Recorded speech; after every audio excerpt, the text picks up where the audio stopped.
And we're streaming now. Somebody buzzing. Probably Joe. Oh, seriously, we're going to start that again?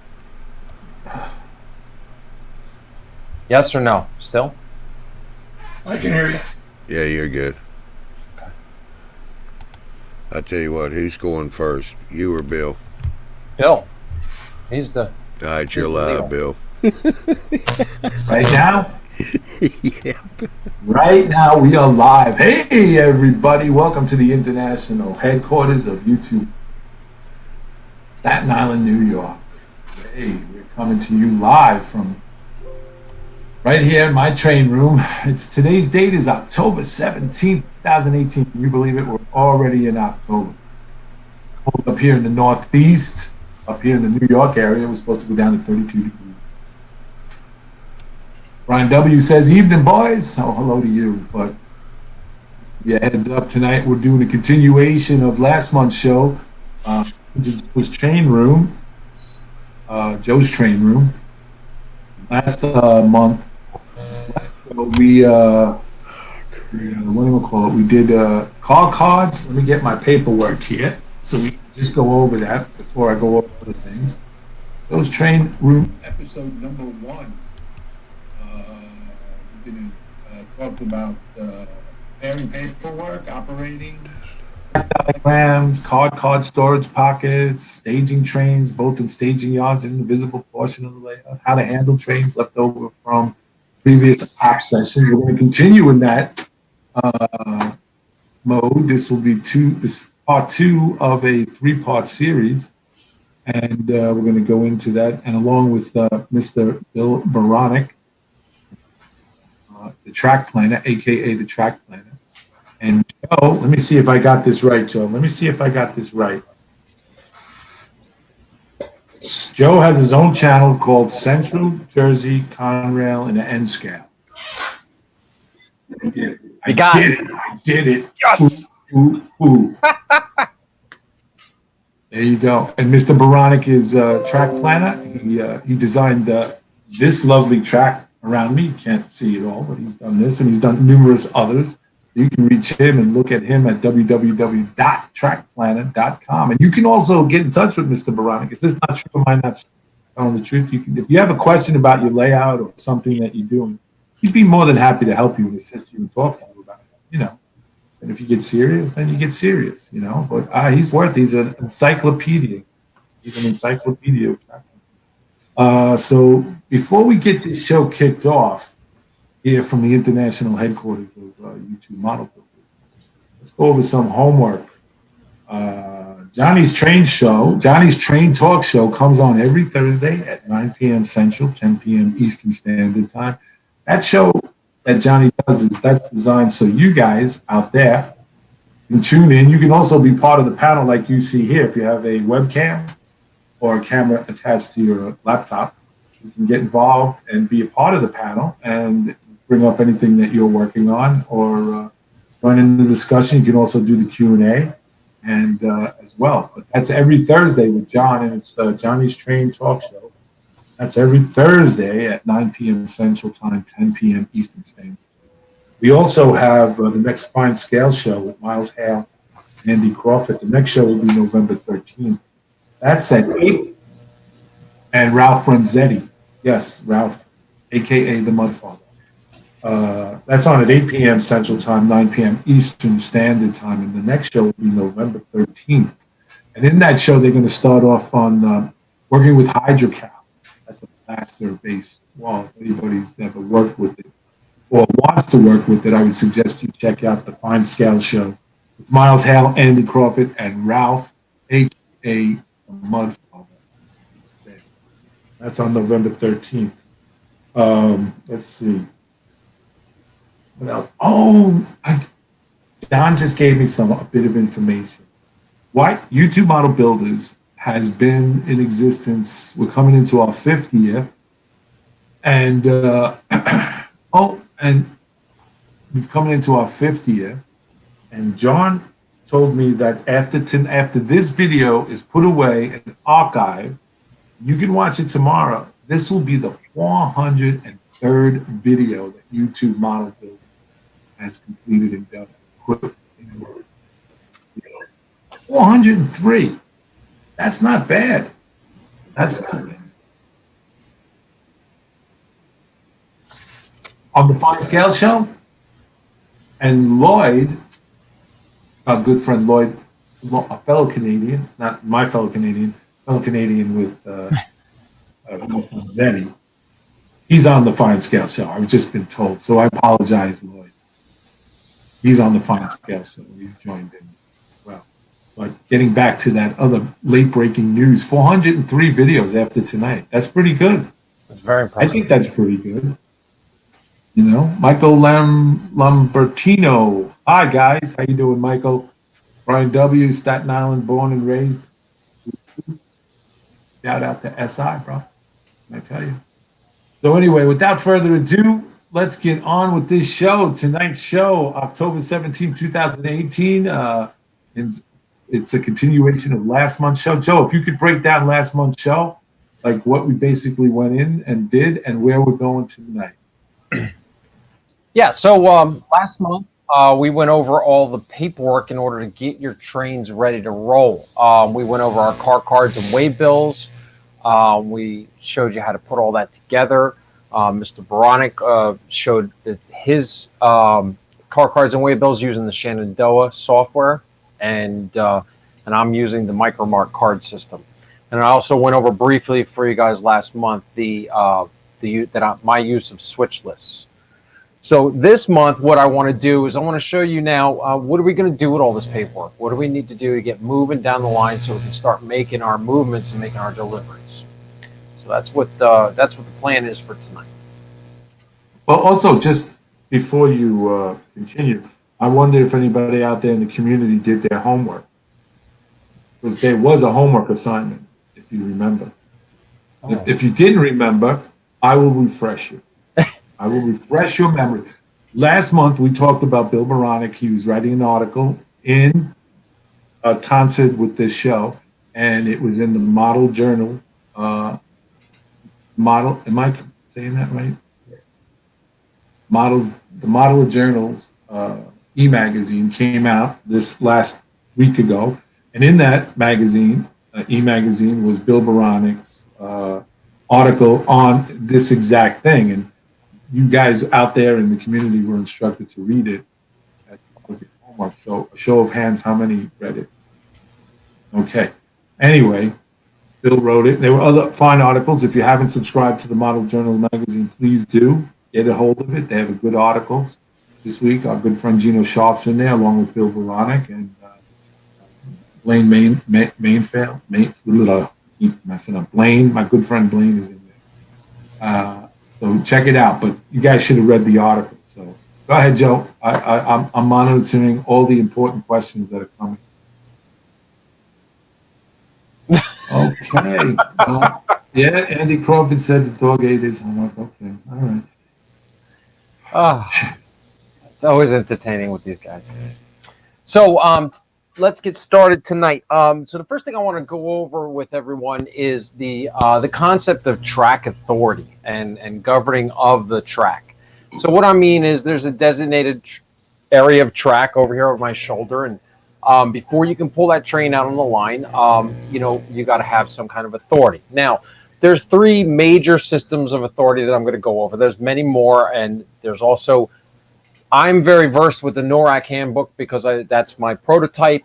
But I'm going to tell everyone out there, you got to know your prototype that you're modeling. So if they're using a different rule book, or if they have their own rule book, refer to that. And most of these rule books you can find online. The NORAC handbook I found online and read through it, so you can understand this stuff. I'm not saying you have to be a qualified expert so that you have to be qualified to sit at a dispatch desk, but you need to have some kind of understanding of how your railroad moves. So with that, Conrail, there was three major systems. There was the CTC, which is centralized traffic control. There is the absolute block signaling system, and then there's dark territory. So dumbing it down and just going with the high points, because there's tons of information on these systems. CTC is a system that gives you authority to occupy the track via a signal, a trackside signal. Beg your pardon? CTC, centralized traffic control.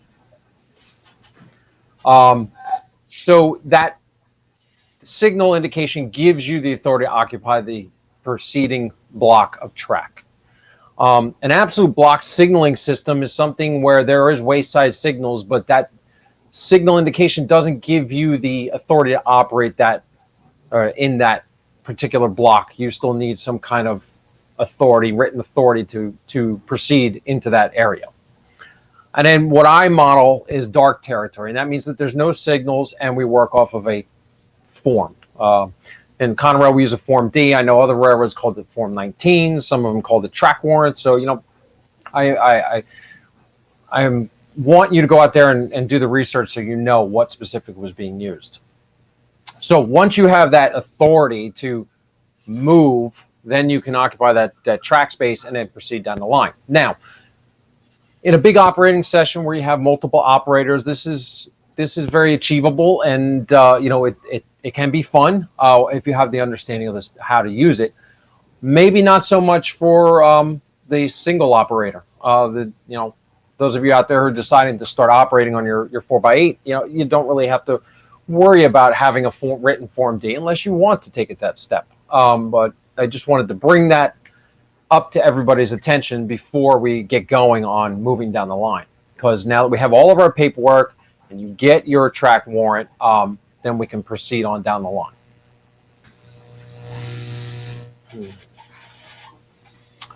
So what we'll do now is I'm going to turn it over to Mr. Baronic and let him discuss his car cards and waybills, doing the movements while I move some stuff down the line. Johnny, bring up that first one that says car cards on it. Car card forwarding system. This says car card on it. Car cards. It's got the picture in your favor. It's the one that says it's got the Santa Fe covered hopper on it. Well, we got, let's see, Lee Blockler is here. Hello, Lee, from California. Here we go, designing for operation. Is that the one? Well, it'll show an empty car card with a picture of a Santa Fe covered hopper on it. I thought you had that one. Okay. Mike's. No, not the terms. It's a.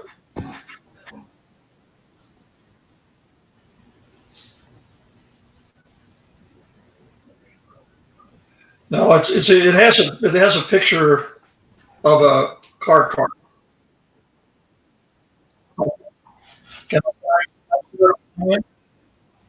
Well, just before we start, we got Mike Simmons here, hello from Arizona. He's a Union Pacific Railroad engineer.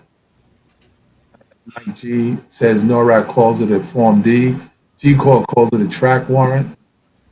And we have a Brian W. Do you know that we also have a Brian X? Okay. Anyway. What I'll do here, Johnny, is I'll bring it up on my side. I'll just share it, if that's all right. No, let me share this window and see if it comes up okay.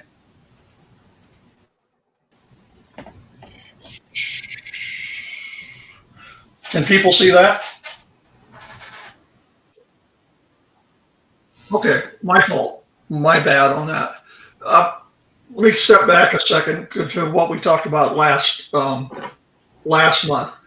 Joe kind of goes by the book when he does his car cards, he does his waybills and that. I modeled a prototype railroad, albeit a small branch line railroad, but I went at it about as simple as I could make it for my operators because when you get a new operator operating your layout who has never seen your layout before, it can get a little confusing for them as to what to do and things like that. So I try to make it as simple as I can. The car card you're seeing on the screen, I build myself. Take the pictures of the car. I actually build this car card just using a database program to do it. And it's got just the basic information. Car card, the railroad, or the car number, the car type, the picture, and then whether it's empty, return to. Inside of that slips the waybill. And I know you have that picture, Johnny, so bring that one up. Waybills. Okay. Now, the waybill one, this is what goes inside of what I just showed you, that car card. And then this is a product that's made by Shenandoah Software. They call it Shinware. I bought this program. I like it because you can put as much information in there as you want, or you can put as little information as you want. The key to this, however, is the colors that you see here, where you see at the top where it says Spalding, and that's kind of in a pink or a rose color. And then on the bottom side, it says UP East, which is a yellow color. My dispatcher, my yard master, when he's sorting cars in the yard, all he cares about is where the car is going. And he doesn't have to do anything except look across that top line.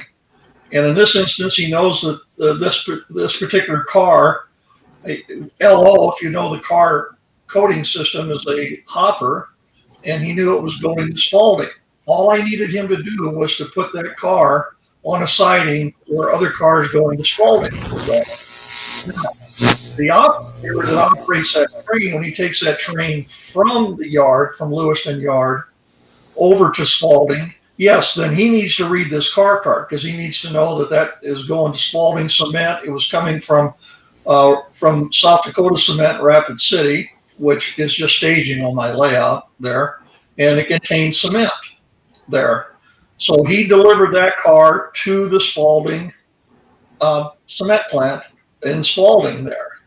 There's a lot more information I could have put on this so that the program will do, but I tried to keep it simple, so that, especially for the yard master, because the yard master can get really buried very quickly in sorting cars. I wanted to make it as easy as I could for him. So the key to this is that the coloring on top. Every train that ran on my layout, and I had about 18 trains, 16 to 18 trains that could run during an op session.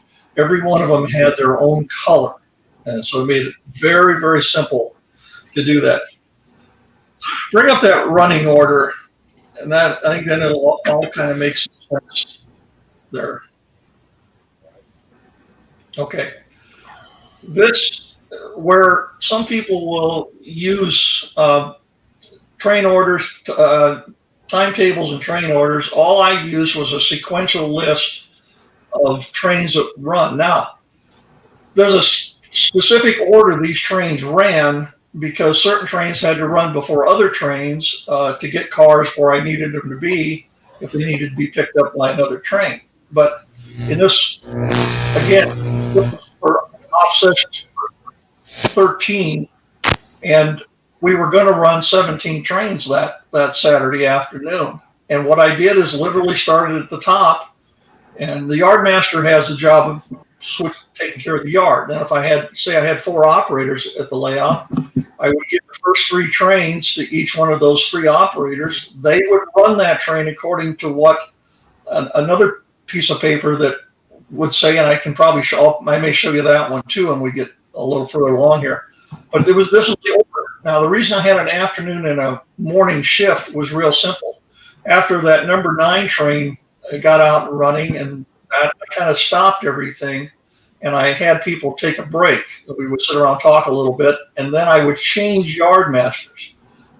If you really don't want a yard master to be running 4 to 4.5 hours just switching trains, that's not fair to him or her, and it's just gets to be a real tiresome job. So the morning shift had a yard master. The afternoon had a different yard master. It was just a couple guys switched positions. But this is how we run train. Now, was this perfect? Not even close. I doubt this was op session number 13 that I ran. I doubt if I ever ran an op session out of all of them we run, and we ran over a couple dozen of them, that we ever ran those trains in exactly that order. That's what I would have liked to have them done.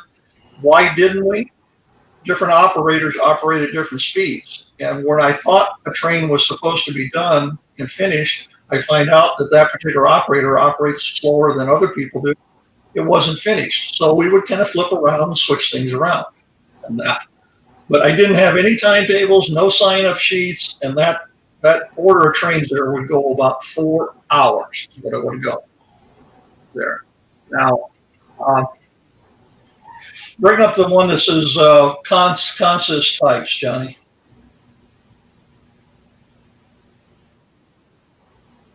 This is designing for operation consist types.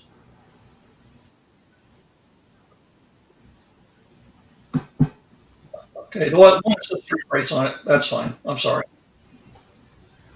It should have a picture of 2 coal trains passing each other. Okay. Okay. Just to interrupt you there for a minute, Bill. Mike G says if you want to get really complicated, some customers want specific cars in specific spots on specific tracks. That's right. Well, the software that I just showed there, those car cards and waybills, they actually have a line on there where you can use, it's called a click system. And it's a series of, I think it's 3 numbers with a dash between 2 numbers, a dash, 2 numbers, and a dash. And that would tell, I don't understand it totally. I never really worried about that much, but I think what it was designed for was for the industry or the town, the siding, and the door that car was supposed to be spotted at. I never got that on mine there. If I could get the guys to spot the cars on the right track, I thought we had won. Yeah, you were ahead of the game, right? So I wasn't, if they missed a door or something, we were supposed to have fun. We weren't trying to make this a job or anything like that. Yeah, true. It says, hey, I'm sorry, Bill. Ron Glass is in the house. Good evening, gents. Long time no see, Ron. Good to have you aboard. Hello, sir. So then this is just, this slide I've got up here is just the trains that I ran on my railroad. I ran through freights. And those literally ran from staging to staging, stopped at the yard to switch out and drop off and pick up cars. Locals ran from staging to the yard, dropped off everything, and then that same local would run later in the day, going back to wherever it came from. There, turns are what they say they are. Turns would run from the yard to a town or to an industry, and then return to the yard. There, in unit trains, pretty much everybody knows what a unit train is. Those unit trains really ran just from staging to staging, and those were trains that I would run during the off session if I had a new operator who was knew the layout. I usually give them a unit train to run because they just ran staging to staging, and they could learn the layout. It was a great way for them to learn what's going on in the layout and that. So again, I'm trying to keep things simple. That was the whole point of doing this. Now, the one that you do, I know you've got this one, Johnny. It says through freights and locals. It's got a picture of the Burlington Northern engine on it.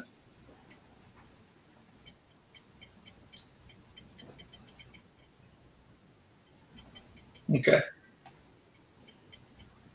Hey, Glenn, how are you? For all you guys that are coming over from Vinny and Spark live session there, we're talking tonight on Joe's Train Room in regards to operations. This is part 2 of a 3-part series on operations, cards, waybills, and how operation works. So welcome aboard.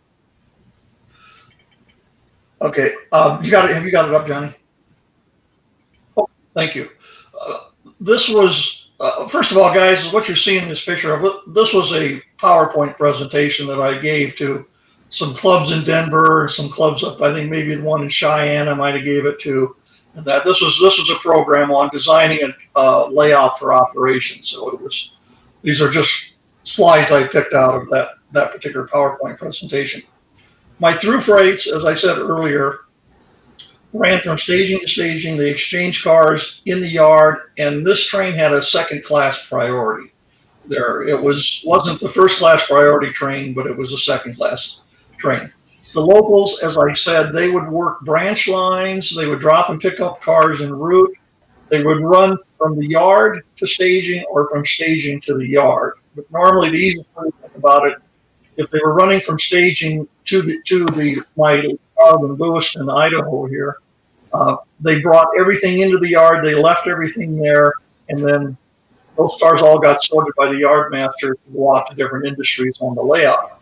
Later in the day, that same train would head back in the direction with a different number and would take cars that were destined for wherever it had come from. And then, so that train ran once in the morning and would run again later in the afternoon. Okay, Joe, do you want to? I'll stop now, and you can take over from here. Okay. So what I've done. Well, let me say one thing here that I'll do in a little bit. After Joe talks here, I'm going to show you some of the things I did to make it easier for the operators running the layout. And then Joe asked me to explain timetables and train orders and what a string diagram is and how it works, which I'll probably totally screw it up, but I'll try to explain it there. Joe gave me that job. So we'll talk about that a little later here in the program. Okay. You got the floor.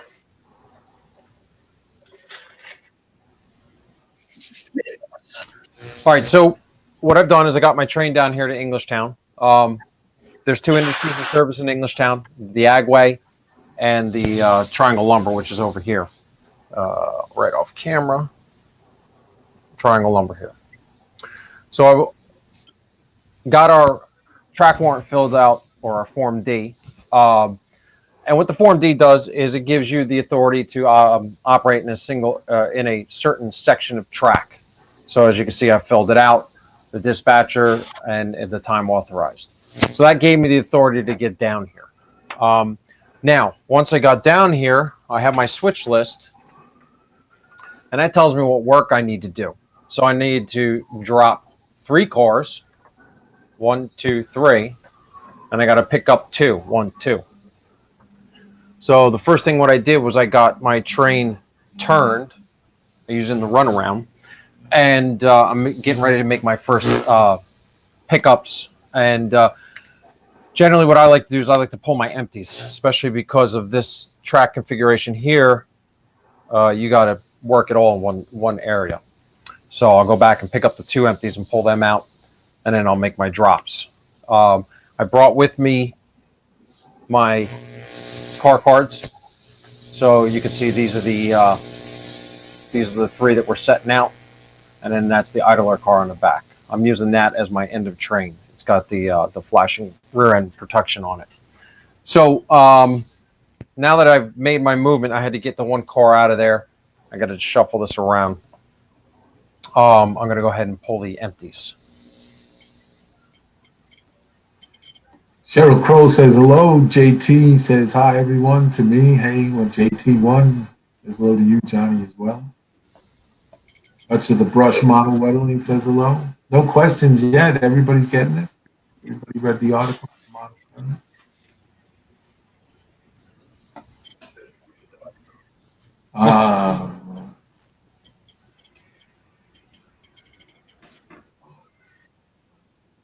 Right. I didn't. Cheryl Crow. Hi, JT. Martin, good day to all from down under. Dirty spot. Now this is the thing. So I didn't push back these 2 cars far enough from the turnout, so I got to move them back a little more.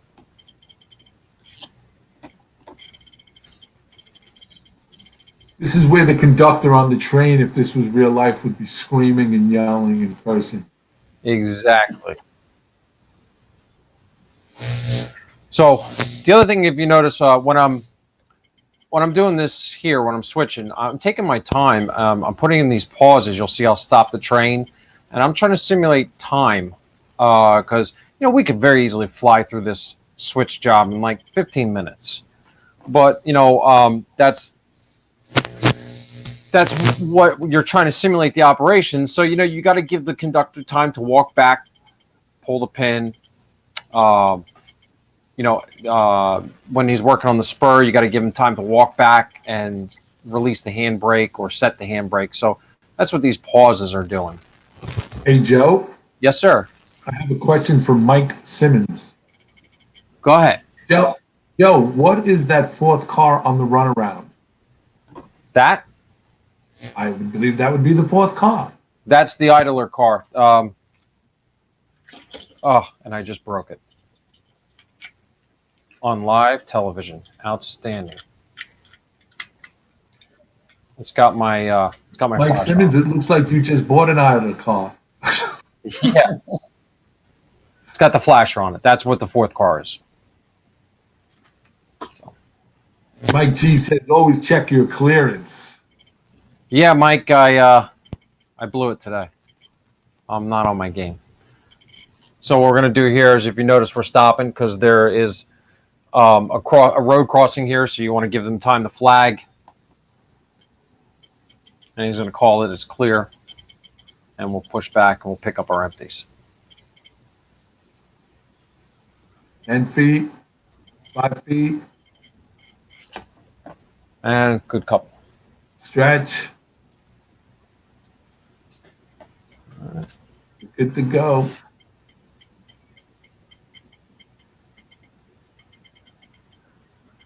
Low 2 on the horn. Yeah, I didn't bring a sound loco out tonight. I figured It's all right. it would make too much noise over us talking. You got to remember, too, when you're doing this operation, I would assume you're simulating. So, you want to make sure if the conductor he's also throwing the switch, if it's not being thrown automatically, by the tower. If he has to throw the hand switch, you have to give him time. And engineer has to watch the points if they're facing or, trailing points to make sure he's lined up. And so it's time, you're simulating time. I think one other thing, too, that people maybe need to understand is the difference between having an operating session on an N scale layout and having an operating session on a HO scale layout. First of all, Joe has half the room that, say, another layout would have. So his moves, because the cars are smaller, are much shorter moves there. And you definitely want to get too quick with N scale because you really get it looking like it's a toy, which I understand it is, but we're trying to simulate not being a toy. So what Joe's doing here, the kind of things he's doing, I didn't do on my layout, and I didn't make my operators do this.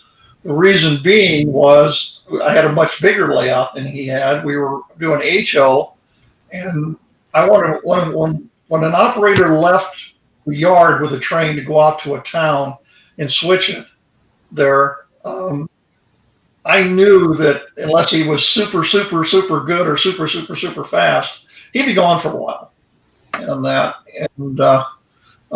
And then one other thing I want to comment about, because Joe mentioned the word, but maybe it doesn't hit with a lot of people. Joe said, I got cars on the runaround track. If you have a runaround track at every town or switching location where you're going to do switching, you cannot get trapped. Yeah. You can make the switch moves.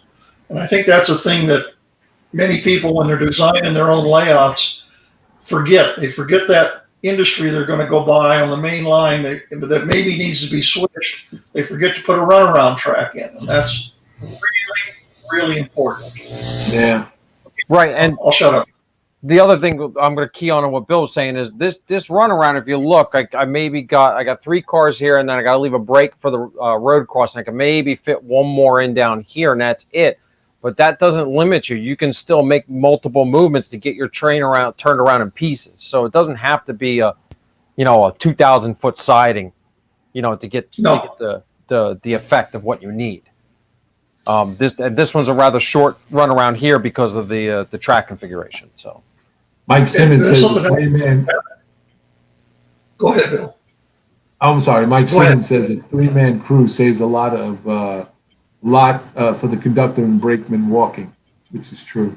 That's key, and Mike brought that up on my channel, and you got to look at your time frame. So I did some research, and I found that 1988, the era that I'm modeling, Conrail still had 3-person crews.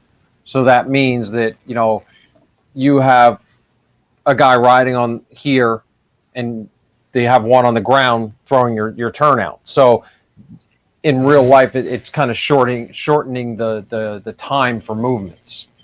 So that's another key, is also knowing your era that you're operating in. Are you having 3, 4, or 2-person crews? Well, let me, how I, as a former employee, a lot of these guys, you never want to, you got to think in terms of how much money these guys are making per hour. And no one's ever rushed because they don't want to make less money. I mean, they're still on the clock until a certain, you always want to stretch it out. So I always say, work it like it's work it kind of like semi-quasi, like it's a job, and you're getting paid $37, $57 an hour. You don't want to rush it. You want to make the cheddar. Exactly, Bill. Yeah, that's key. You another thing that I think is kind of interesting to bring up, because it happened to you right at the beginning there when you were doing this. You didn't move the car back far enough to clear the switches. On my layout, and we do this on quite a few layouts out here where I live, the owners of the layouts will actually paint the clearance tie white on the sidings. Oh, okay. And that makes it's not very prototypical. So I have some guys, there's one layout where the gentleman actually has a loose tie that is sitting right, it's glued to the ground, like they threw it off of a flat car, right where the clearance point is. I just happen to paint a tie white, and that makes it easy for the operators to make sure they're clear. On my layout here, what I did, that's a good point. What I did was I inserted yellow wooden dowels into by the track as a fouling point. Absolutely. So if the train is hanging over that fouling point there, and that train goes by on the other siding, it's going to collide. It's going to hit the thing. So it's got to be behind that yellow dowel. Huh. Well, I think it's a good point, because maybe we confuse people here a little bit. When you say a fouling point, it isn't only fouling the turnout; it's fouling the track next to the track you're on. Yes. Just what you said, Bill, so the cars aren't colliding with each other. Right. It's more Ron Glass. Ron Class says, if there is no runaround at a particular industry, the crew can switch at another industry with the runaround ahead of time, then run with the future switch car in the front or the rear of the train. That's absolutely true. I operated on a layout where there was not a runaround track, and exactly what Ron said, we would put the cars that needed to be switched at the next location down the line at the front of the engine. If it was a facing switch, if it was a trailing switch, you don't have to worry about that. But if it's a facing switch, you had to worry about that.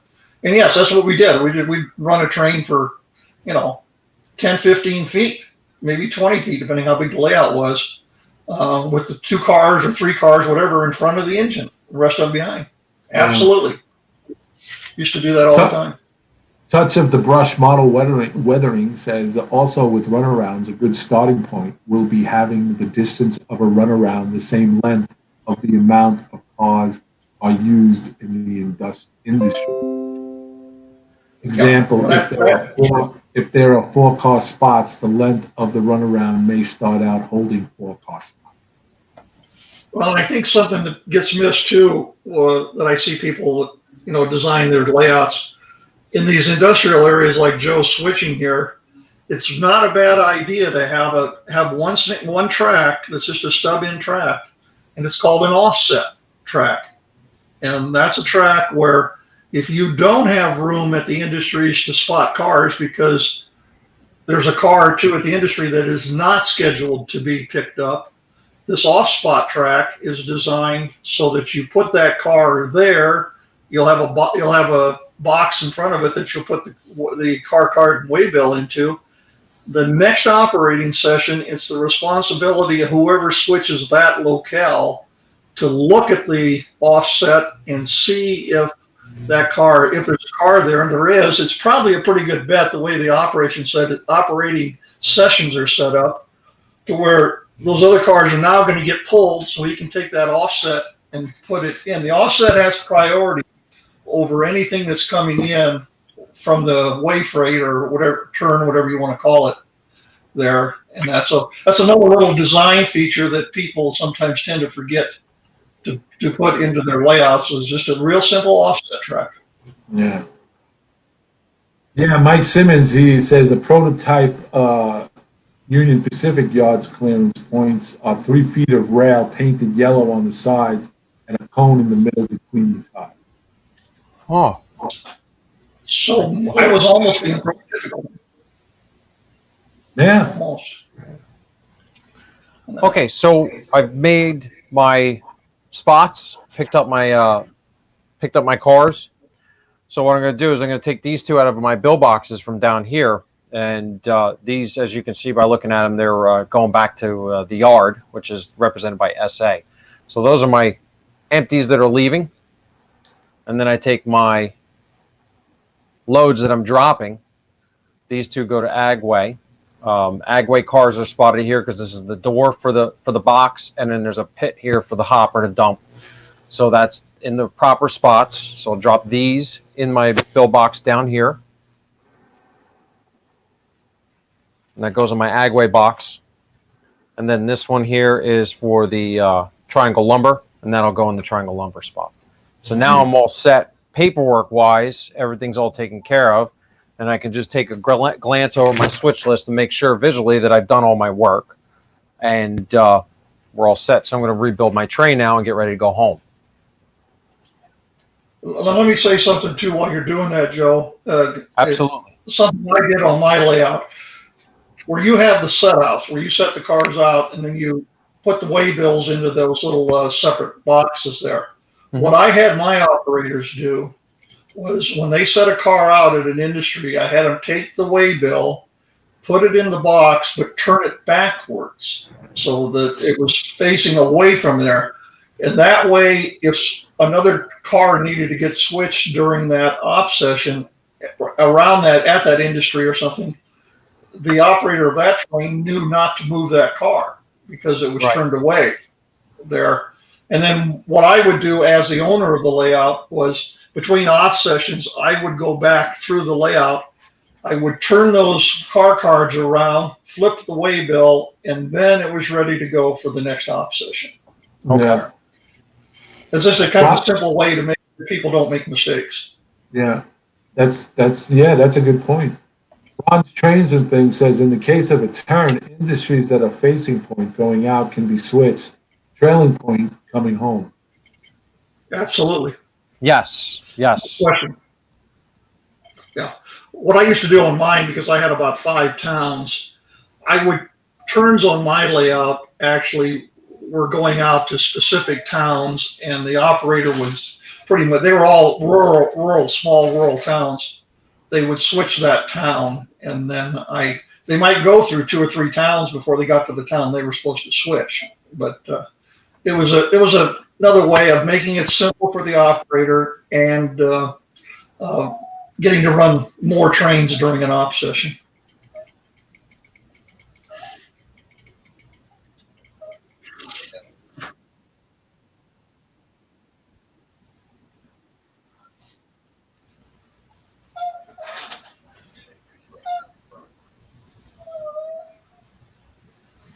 Isn't that cool? Pull the train out onto the main here.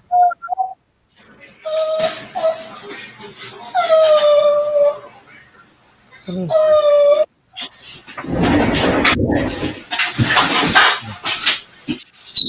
I'm pulling the train out on the main. I'm going to back down. I have to line and lock the turnouts for the main. because that's the way we found them. And Did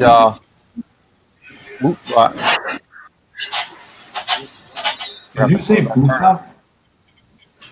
Joe? yes, sir. Did you say Boofa?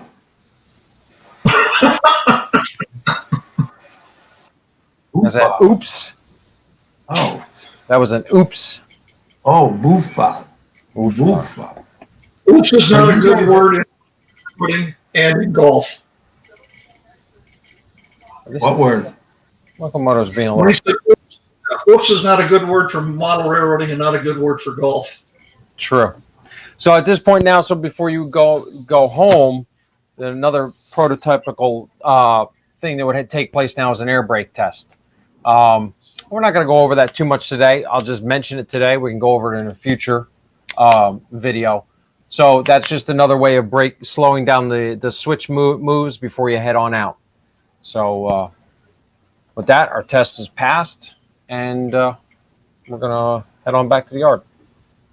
Joe, touch of the brush model weathering. He wants to know, what kind of yard power do you use? I modeled Conrail in the 90s. Well, it depends on what type of yard we're talking about. We're talking about a NOLA, 50, 60 tracks, dealing with 500 car or 50 car shoves. You're going to be using some SD40s or some, SD38s with some slugs on it. You're talking about a small yard like the Browns yard here in Saraville, two GP15s or GP15-1s or some GP38s that would be appropriate. So it all depends on what type of yard we're talking about.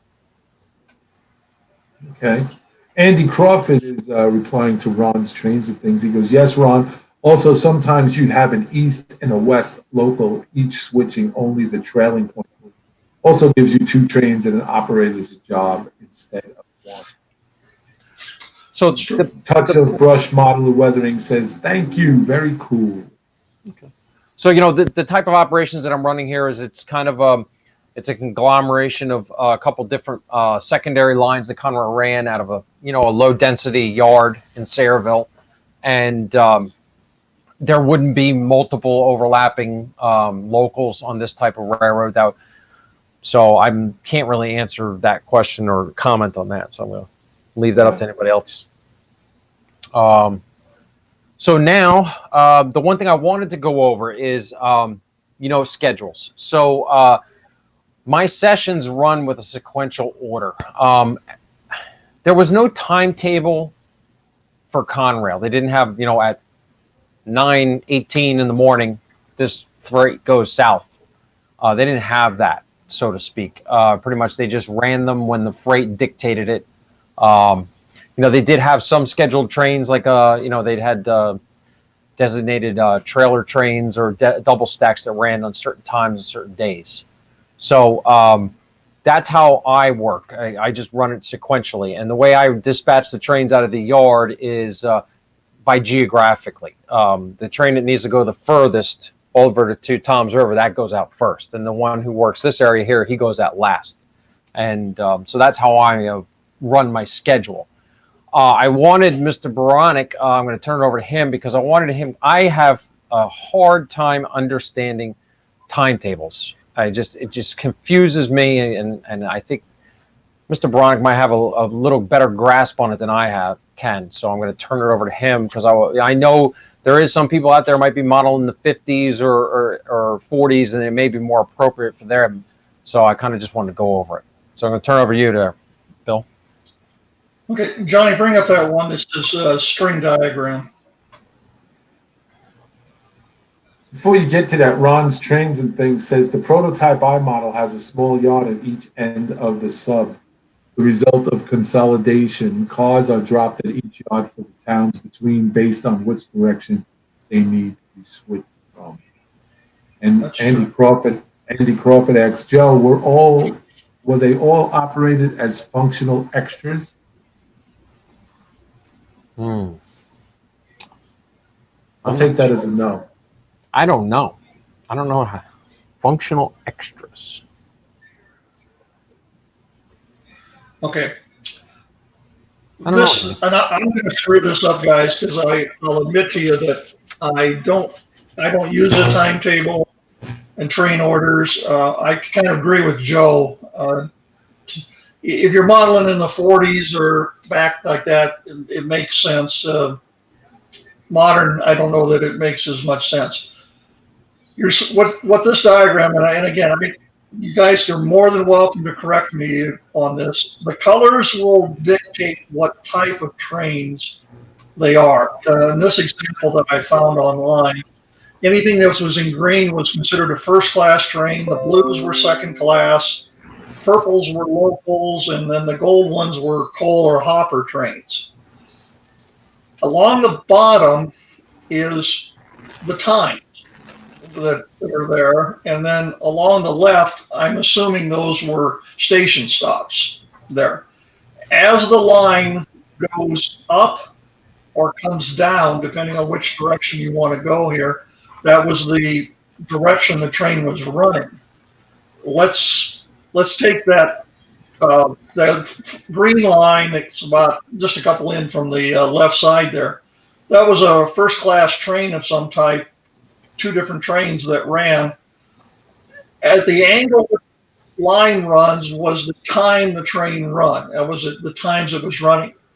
Any place along that line that you see that line flatten out and go horizontal, that means for that period of time, the train set in a station, in a yard, or whatever was there. Let's say this was a passenger train, so it would sit for a few minutes in a town, and then it would go again. It appears, and then where the lines were crossed, and I could be 100% wrong on this, but where the lines were crossed, sometimes those is where you had meets if everybody was on time and everybody was running. So you'll always see one of those lines level out and stop, and that was because that train would be sitting on the siding waiting for the other one to pass by. If you look at the purple lines that are on there, you'll notice that there's a whole bunch of those horizontal lines. Well, those were locals, and what were locals doing? They were switching there. And you'll notice with the locals, if you look at the way the line runs up and down, it takes up much more time than the first class trains did. So how the line tilts and how many horizontals you have on that line kind of gives you a pretty good idea of how many times that train stopped, where it stopped, and that. And the gold line that you, the lines you see that don't go completely off the string line here, that was because they ran between those two station stops there. They didn't continue on. With the line running off the edge of this paper, I have to assume, for instance, it says Hilton at the bottom on this one here. Maybe Hinton was staging. Maybe that was a staging, or it could have been the primary yard at one end of this layout. I find these confusing. I have operated on layouts that have these. Here's my biggest complaint about timetables and train orders. Their operators get more worried about if they're running late or not than worrying about the train they're running. They think they've got to be at point B at a certain time, and in my mind, it takes some of the fun out of this thing. It makes it more like a job, like it's work and that. Well, in your job, Bill, you had to be at stations at certain times every day, didn't you? Yeah, there was a time. Well, I worked as a subway motorman for the New York City Transit Authority. Yeah, and there was you had to be at a time, a certain time at different stations. If you were running a little bit ahead of schedule, at the Gap station where the dispatcher sat, he would put on what's known as holding lights to hold you for time. But then again, you're dealing in a different commodity of product. You're dealing in mass transit, which is people, and people hold the doors, like you'll get the guy that runs up the stairs and says, yo, hold the door. My girlfriend's getting cigarettes, man. So, sure. Or some guy's moving his entire furniture into this. So, the different commodity, different people. Only in New York. Only in New York. Johnny, bring it back. I have to tell you, Mike G says the word timetable, quote unquote, has different meanings on different railroads. Yeah, on that, I want to go back in the feed. I was looking over. That really is a profound statement. Yeah. You know, there's different meanings for different, and he's absolutely correct in that. And I like Mike G actually answered the question that I couldn't answer, and that was in the NORAC timetable book, all freights are run as extras, and that's why Form Ds are addressed to crew and C&E, meaning conductor and engineer, with the extra number. So that's the answer to that question. Okay, sorry. That's fine. Johnny, bring up that shows that panel for Craigmont Junction.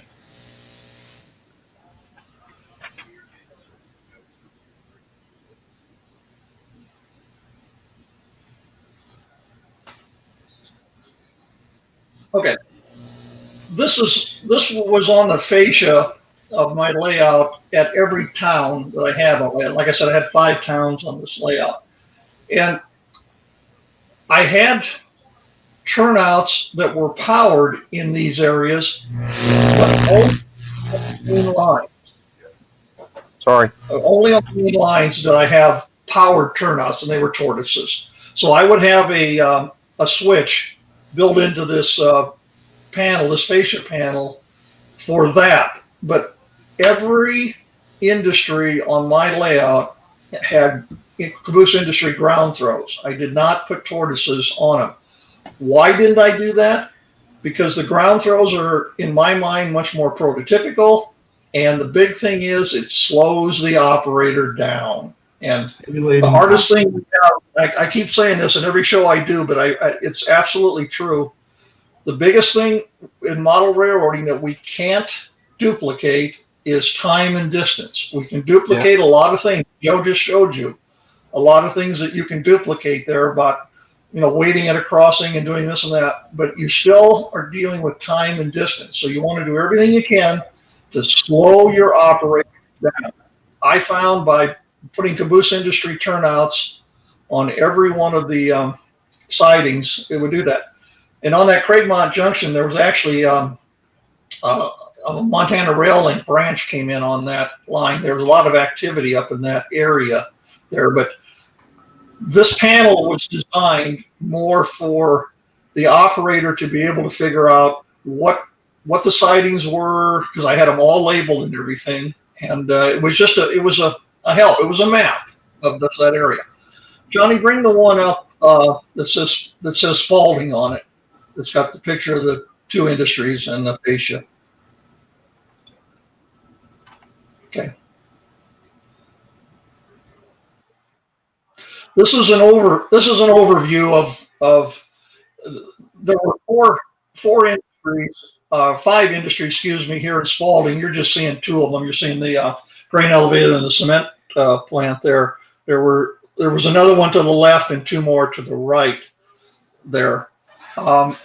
This kind of shows you my car card pockets, and because these are turned around and facing, that meant whoever was going to switch out this town, those cars were going to get picked up. If those had been turned backwards, where you couldn't see the waybill on it, that meant you leave it. You don't pick it up. And as you see on those waybills, the colors were blue. Well, what that meant, I kind of remember this. This lay's been torn down now for about going on 7 years. The blue was the Montana Rail Link branch I had on the layout. So these cars that were going to get picked up here from these 2 industries would go back to Lewiston, Idaho, which was the main yard.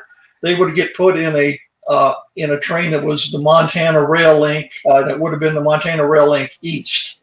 And then what happened is those cars went into basically a local. It would go into staging. I had 2 staging tracks for Montana Rail Link, and that train would go into there. But this kind of gives you an idea of at least how the operator could operate and pretty much have everything he needed to know right there in front of him and see it there. So I've got one more slide, Johnny. I don't think you have, that I want to show at the end here. So, but I'll turn it over to Joe. What else do you want to talk about? Sorry, I'm muting because I had to turn the fans on. I'm running high temp alarms. No, I just want. This was the last thing I wanted to cover was just these the timetables and your diagrams. Okay, because I wanted to. All right. Well, you set that up, Bill. I'll just go over some of these comments. Touch of the Brush model weathering says I used to run under NORAC. It does go by engine number, so no symbols. We ran under Form Ds, which is dispatch control. Ron's trains and things. Diagrams like this are helpful even if you do not use TT and TO. Sequential schemes. Hate when you use big words. Need to know when you mix. What is it? What is it? Sequential. Sequential scheme. The biggest word I know is delicatessen. Come on. They should meet other trains and when. Andy Crawford, in TT and TO, you don't have to be on time unless it's a passenger. The timetable just tells you when you need to be clear. Common misconception. Mike Simmons, string lines drawn as the op session goes can be a good record of what's happening. Joe uses a train register to do the same. Both can be good ways to post-mortem after the session. Post-mortem meaning talking about, I would assume, right? You know, let me say something about what Andy said. And Andy's exactly right, what he said there. But the problem I've seen on layouts I've run on with timetables and train orders, that's not the way the operator thinks. He sees that. He sees his times. It's shown to him right on a piece of paper. He thinks he has to do that. He feels under to do that. So I'm going to share a screen here, and then I'm going to let Joe close this. All right. I just want to get everybody in so nobody writes nasty emails to me. Mike G. Form D DCS control system was introduced partly to eliminate TT and TO, also to allow railroads to eliminate expensive signal systems on little used but still necessary main track. And Ron's Trains and Things says sequential is a smaller word than delicatessen. Always. ATSF Ventaspur InScaler. This layout that you're looking at is a InScale. N-scale layout, yes, and I had the privilege of visiting that N-scale layout. It's a very nice layout, I will add. Thank you. Go ahead, Bill. Johnny, can everybody see this picture I got up? Okay. I just want to, I don't know if I've shown this picture before to anybody. This is kind of an overview of this layout that you've been seeing pictures of tonight. You've seen in the last show. This is the one that has since been tore down and that. But I want to make some points about this. This was a walk-along design where the operator followed the train. Over on the left side, you'll see an aisle there, all the way in the back, just below the word view block. That's that Spalding, town of Spalding that I was just talking about there. You kind of see the whole town there. What's more important than that is what I've written in that aisle where it says at Potlatch, Spalding, and Lewiston Yard, and I've got arrows pointing to them. All the operators faced away from each other. Why is that important? Because it makes the layout feel bigger when you don't have operators standing side by side. This world was only about 20 some feet wide there, and that aisle is probably only about 12 or 13, 14 feet long. So we had three operators operating within a 13-foot space there, but their backs are to each other, and you could be within 4 or 5 foot of somebody, but it felt like you were, 100 feet away from them because you weren't looking at them. It's just a little design tip when you're thinking about design and the layout so that you make it comfortable for the operators. And one of the things when I do a lot of double deck layouts, multi-level layouts, one of the things I try to avoid, if at all possible, is having 2 yards sitting one above the other. If you have a yard on the main level, you very seldom even want to put a city above that yard on the upper level because you're always going to have a congestion point there where you have 2 people switching it, one switching the lower level, one switching the upper level, and they got to keep going past each other, back and forth, back and forth. and it just doesn't make for a pleasant situation. But that was just something I wanted to kind of give you guys an idea, something to think about when you are designing a layout and you're trying to design one with operations as the main point of it. Joe, I'm turning it back to you. Okay. So the big thing tonight was we just wanted to show you what we're doing after we put all of our paperwork together, how we get out here, how we handle that paperwork. We touched upon track authority. We touched upon the timetable operations, the sequential timetable operations and all that. There was a lot of good questions and comments out there, so I guess that means people were following along and liking, so that's good. The big thing is with this little area here, I'm going to swing this camera around one more time. This is a very basic track diagram here. Let me get this, see if I can, how much I can get in view. This could be one side of a 4x8 layout. I mean, if you take away the little turn there on the peninsula, that could be just your 4x8 sheet. So it just goes to show you that, with good planning, and you can do operations anywhere. So that's kind of the message here is, if you're getting started, don't be afraid to give it a shot. It's enjoyable. Once you get set up with all your paperwork, like we've showed you so far, you're ready to go. So one other thing, Joe, I'd like to say in relation to what you just said there. I've noticed with this YouTube model builders group, and the ones I've talked to, many of them haven't gone to op sessions, gone to somebody's layout and actually operated. And the way to get the operations bug is go do that, because you'll be amazed at how much more fun you have, how the layout really comes to life, and I always choose the term of, you're not building a model railroad. Think of your layout as you're building a mini transportation system, not a model railroad. And if you can think about it in those terms, you'll have a lot more fun. But I live out here in Colorado where I could literally go to an op session probably at least 2 nights a week if I wanted to. We have that many operating layouts out here. And I highly recommend that people go to those and enjoy them. Mr. Bill Graham went to one, I think, at Joe Desmond's house, and I think Bill had a good time. Yeah, I did.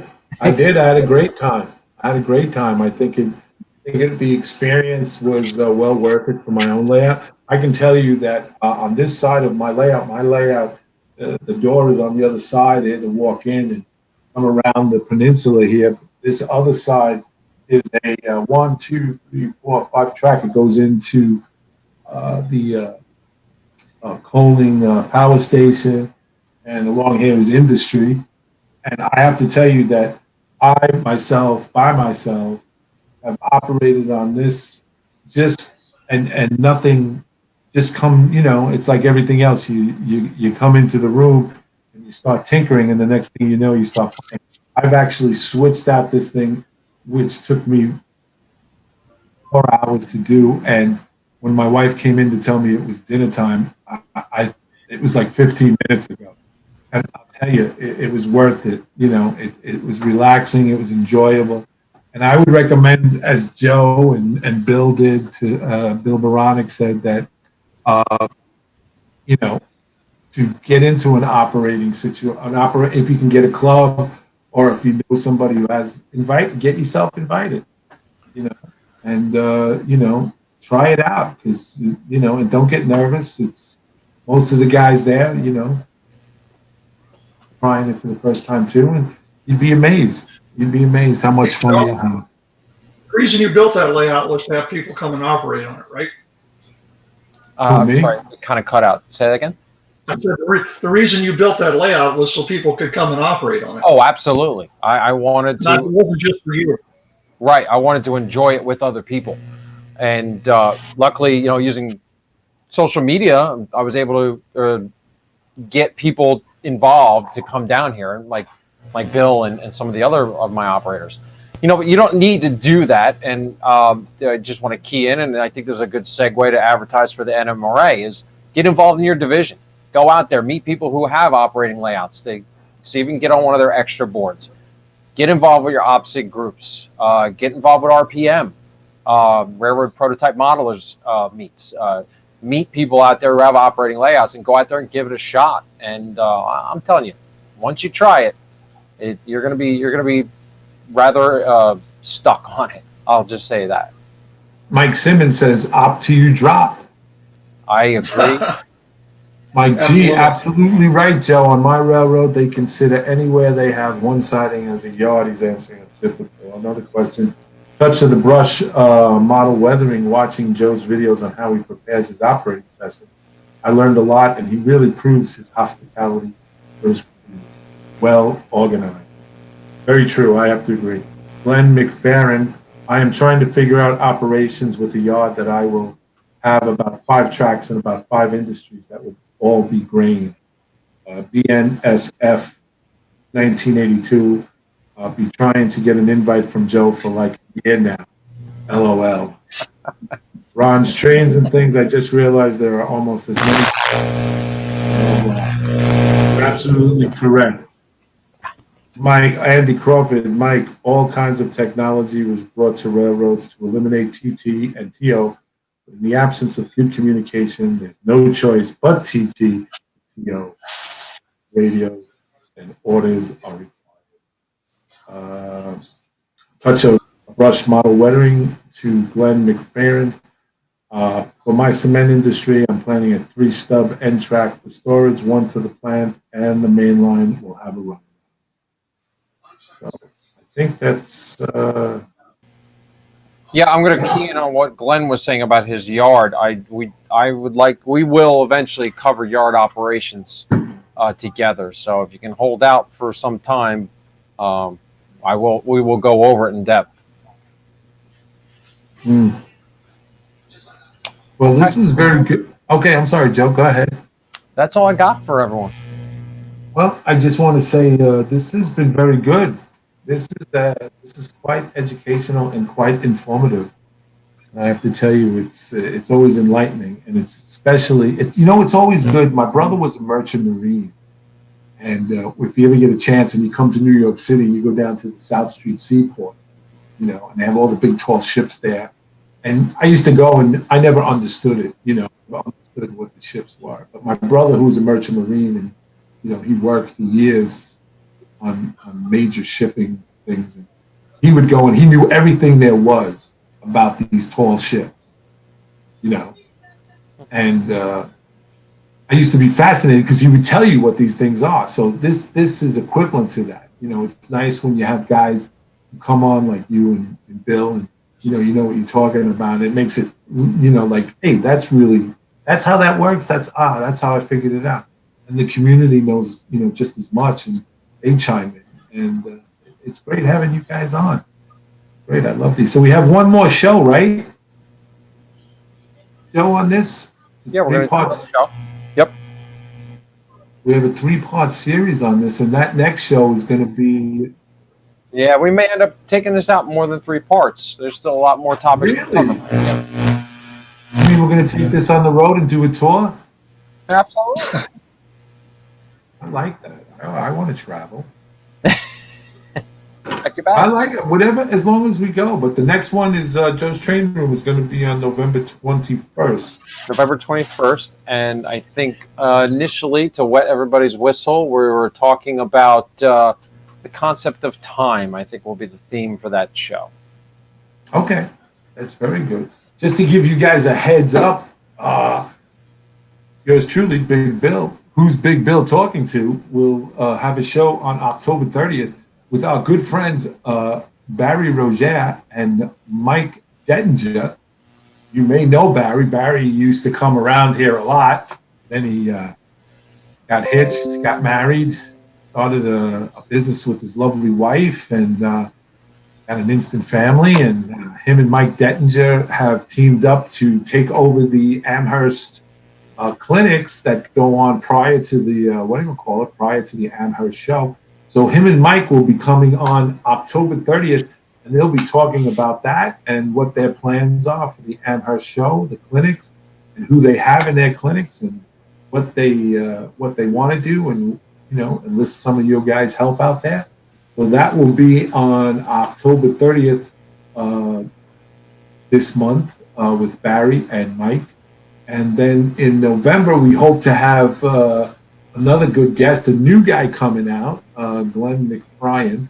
I hope I'm saying that right. I know I'm not, Glenn, so please forgive me. New YouTuber out there. He's out of Houston, Texas. Pretty good stuff. Working out of his garage. So if you get a chance, check him out. And I'm going to give you more information later on. Again, Johnny's Train Talk Show is every Thursday at 9 p.m. Central Time, 10 p.m. Eastern Standard Time. And that show is dedicated to live chat with you guys in the community. You can join in as you see us on the channel here. As you see us on there, you can join in on this discussion. If you have a project going on or you have something you want to talk about, and related to model railroading, you can join the panel with John and share it with everybody else, or you can utilize the Q&A, whichever. But that's every Thursday with John. It's called Johnny's Train Talk Show. And then on November 13th, we have the Fine Scale Show with Miles Hale, Andy Crawford, and our good friend Lloyd and Ralph from Canada. And those guys know a lot more than Miles and starting in their next show on November 13th, they're going to be doing, they're starting a hydrocal bill.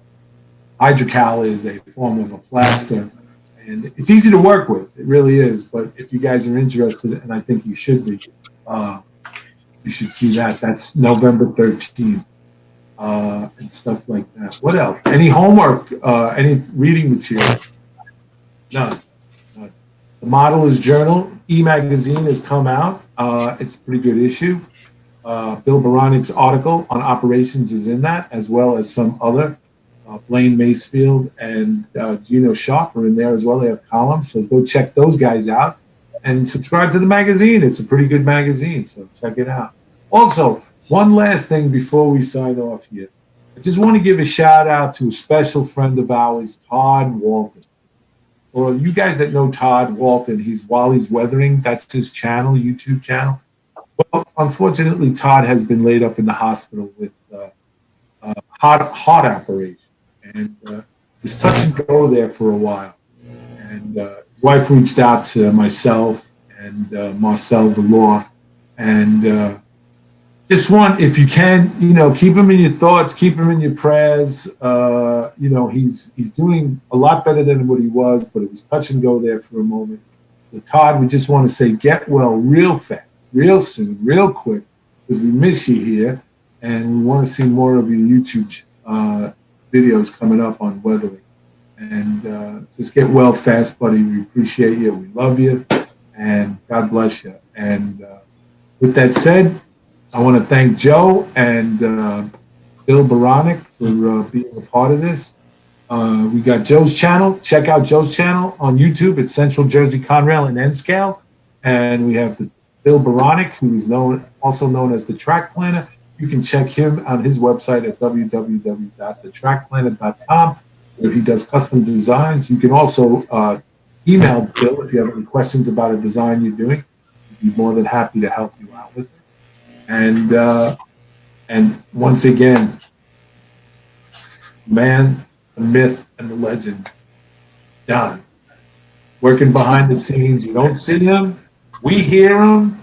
When our microphones are scratchy and everything else is going south, John is literally Johnny on the spot. He's the man, right there, right now. He's the guy that helps put this all together. He's on this. Trust me, you guys think this. I'm just taking a few minutes. I know you have to have a quick ending, and I know I'm elaborating here, but I got to give it to John. John gets on here a lot earlier than the rest of us. I happened to get on. I came in the training room, put my. I'm looking out because there's a cemetery behind me, my backyard, and the police are in there. So that's never. Maybe it is. I'm looking for it. Anyway, but John gets on this early, and he's got his screen blank, and all you hear is And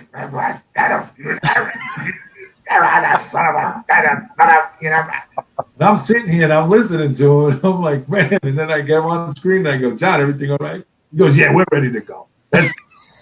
So I give it up to John. John makes this work perfectly. He does a great job. He gets the pitches up there. And we thank you, John, for your There he is. endeavor service to the YouTube model builders. Also, John also informed me that tonight, this is the 403rd video that YouTube Model Builders has produced since we've been doing these things. We've come a long way in 5 years. We're coming into our 5th year, and it wouldn't be possible without you guys and girls out in the community who are into the greatest hobby in the world, model railroad. So again, thank you from all of us to you guys, and we'll see you guys on the radio. Take care. God bless. Oh, Bill, did I tell you we've been off air for 5 minutes now?